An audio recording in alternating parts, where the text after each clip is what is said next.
ক্ষেত অনেক সুন্দর না? পুরো ক্ষেত। ওফ, কাপড় বানাইতে যাইতেছিলাম সরষে ক্ষেতে। হুম, কি করবো? সরিষার ফুল বানাইবা নাকি? হুম, এই যে সরিষার ক্ষেতে আমরা যখন এক জায়গা যাচ্ছিলাম, মানে ভাবছিলাম যে ওই যেহেতু যাইতেছি কাপড় বানাইতে, তো ম্যাডামে কইতেছে একটা ছবি তুলবো। ভাবলাম যে একটা জায়গাটা যেহেতু অনেক সুন্দর, এটা আমার নানার ক্ষেত, ঠিক আছে, একটা ওয়ারিশ সূত্রে চলে আসলাম। তা আসলে আপনারা কমেন্টে জানাবেন যে কেমন লাগছে। আর আজকে সকাল সকাল গেছি, অনেক কষ্ট হয়েছে ভাই। কাপড়টা বানাইতেছ? বানাইছি না, বানাইতেছ না তো? কাপড়টা বানাইতেছি না, কষ্ট লাগছে, কিন্তু কষ্টটা দূর হয়ে গেছে মানুষ এই পরে। পাইলাম না, হ্যাঁ, মানুষ পাইছি। মানুষ পাইছি না। তো এই দেখেন গ্রাম অঞ্চলের পরিবেশটা দেখেন, আর হচ্ছে ফুরুকটটা দেখেন, কত সুন্দর ফুরুক্ষেত। আর এটা হলো টুনটুনি পাখি। এটা অনেকেই মনে করেন যে আমার মুখটা হইতেছে গা।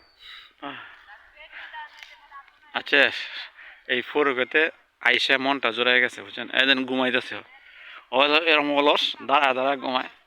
আপনাদের ভাবি অনেক অলস, দাঁড়ায় দাঁড়ায় ঘুমায়। ফুরুক্ষেতে মনে করেন গ্রান নিচ্ছে তো, এর জন্য দাঁড়ায় দাঁড়ায় ঘুমাইতেছে। এই দেখেন, আর একটা জিনিস দেখেন, এই গ্রাম অঞ্চলের মহিলারা দেখেন কি করে।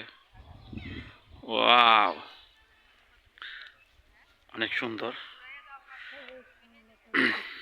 এই যে আর আর ক্ষেতগুলো দেখেন, ধান কেড়া শেষ শেষ হয়ে গেছে। এই যে মানুষ আছে, আরো আরো ক্ষেত আছে পুরো ক্ষেত, এই যে দেখেন, জুম করে দেখালাম, আরো আছে।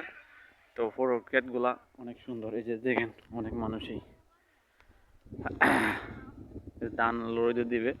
আর গরু বাছুর, গ্রাম অঞ্চল তো, গ্রাম অঞ্চলে বুঝলেন। চলে যাবা না ছবি তুলবা? হুম, একটা গান গাও, একটা গজল গাও তো। তোমার গজলটা অনেক সুন্দর। আচ্ছা কও, সত্যি গজল গাও না? না কও, আস্তে আস্তে কও। ভালো লাগে। হ্যাঁ, ভালো লাগতেছে না? কে রে? গজল গজল লেখো, তোমার গজল দেখ সুন্দর। এই একটু কি জানি গজল লেখছিল, একটু কও তো। না, না, একটু গজল লেখো না, কি জানি কণ্ঠটা এটা ছিল। হ্যাঁ, একটু কও, শুনতো নাকি? দেন রাগে কি করতেছে, রাগ, রাগ দেখেন। বলছি যে একটু গজল কইতো। ছবি উঠাইতাম কইছি, ভিডিও বানানো যাবে। হ্যাঁ, না, টেক আমার মতো ওই লেগে তোমরা আইতা না, একটা ছবি তুলতাম, একটা ছবি তুলতাম।